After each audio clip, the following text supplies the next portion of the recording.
was there a moment then you were like, wait a minute. Like you were saying where you were at the fellowship, but Well, I'll tell you, the trigger actually happened on the plane to Seattle. And I was going to write this story about, this high school experience. And somebody had said to me, why don't you take a look at Joyce Maynard's memoir, At Home in the World, which is a memoir about her affair with J.D. Salinger. Right?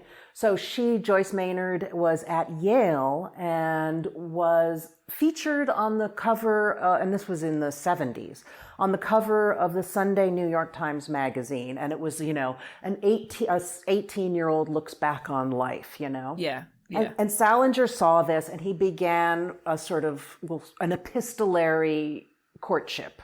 He was writing her letters and she was writing back. And her parents sort of signed off on this. She dropped out of Yale and went to live with him in Cornish, New Hampshire. And it was just a nightmare. But the thing that got me was a scene towards the end of the book where her mother, with whom she'd been estranged on and off for years, as I had been with my mother, and she gets on the phone with her mother, and her mother is on her deathbed, and all she can say to Joyce on the phone is love, love, love, love.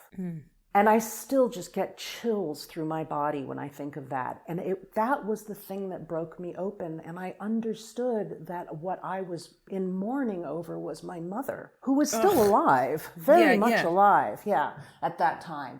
But that was the thing. And that was the avalanche that buried me. Of just that understanding that I had lost my mother at the age of 14, effectively.